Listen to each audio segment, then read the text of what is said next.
عید کو اچھے طریقے پر پڑھنا ہے، اس کے فضائل کو، مسائل کو سامنے رکھنا ہے۔ جو گھر میں اچھے کپڑے ہوں، صبح ہم نے جلدی اٹھنا ہے، نماز فجر ادا کرنی ہے، نماز فجر ادا کرنے کے بعد ہم نے عید کی تیاری کرنی ہے۔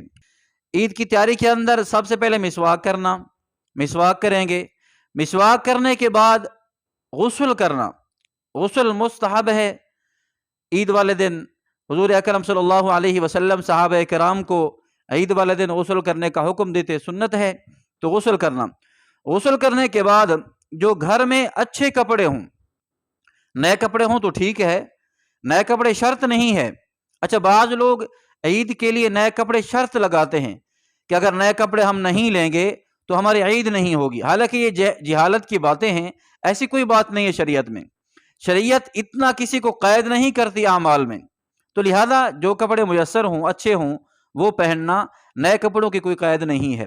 کپڑے پہننے کے بعد خوشبو لگانا، یہ بھی سنت ہے۔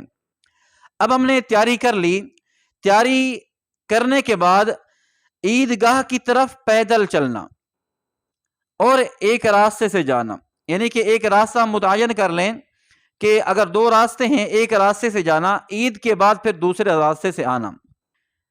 جو قربانی والی عید ہے، اس سے پہلے کچھ نہ کھانا۔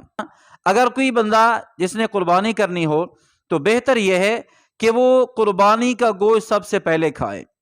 اب یہ بھی اس وقت ہے جب اس میں برداشت کرنے کی قوت ہو۔ اگر دوپہر کو گوشت بنتا ہے، بندہ مریض ہے، شوگر کا مریض ہے، تو لامالہ پہلے کھانا پڑے گا، تو یہ مستحب سنت عمل ہے۔ اگر کوئی بندہ برداشت کر سکتا ہے تو وہ قربانی کا گوشت ہی پہلے کھائے۔ پھر اس کے بعد پیدل جانا عیدگاہ کی طرف۔ عیدگاہ کی طرف جائیں گے تو ساتھ ساتھ تکبیرات بھی پڑھنی ہیں۔ اب قربانی والی جو عید ہے، اس میں تکبیریں ہم نے پڑھنی ہیں زور آواز سے۔ جو روزوں کی عید ہے، عید الفطر، اس میں بھی تکبیریں پڑھنی ہوتی ہیں، لیکن تکبیریں آہستہ آواز سے۔ قربانی والے عید پر جاتے ہوئے زور آواز سے تکبیریں پڑھنی ہیں۔ وہ جو تکبیرات تشریق ہیں، جو 9 ذی الحجہ کی صبح سے شروع ہوتی ہیں، وہ کیا ہیں؟ اللہ اکبر، اللہ اکبر، لا الہ الا اللہ، اللہ اکبر وللہ الحمد، یہ زور سے پڑھنا ہے۔ اچھا، پھر ہم نے عیدگاہ پہنچنا ہے۔ عیدگاہ کے اندر پہنچ کر ظاہر ہے ہر خطیب بیان کرتا ہے تو خطیب کی باتوں کو اچھے طریقے سے سننا ہے۔ یاد رکھیں، ہم جاتے ہیں آخر میں۔ اب خطیب جو ہے سارا طریقہ بیان کر چکا ہوتا ہے نماز عید پڑھنے کا، ذبح کا طریقہ، گوشت تقسیم کرنے کا طریقہ، پھر ہم کہتے ہیں یار ہمیں تو مسائل معلوم ہی نہیں تھے۔ اب لوگ عیدگاہ میں پہنچ کر عید نماز پڑھتے ہیں، مسائل کا علم نہیں ہوتا۔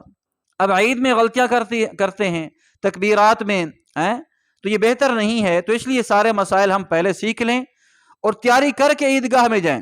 جب انشاءاللہ تیاری کر کے عیدگاہ میں جائیں گے تو ہماری عید بھی اچھی ہوگی، اللہ تعالیٰ کی رضامندی بھی حاصل ہوگی۔ تو انشاءاللہ ان باتوں پر عمل کریں گے تو اللہ تعالیٰ آپ کو جزائے خیر عطا فرمائیں گے۔ جزاکم اللہ خیر۔ السلام علیکم ورحمۃ اللہ وبرکاتہ۔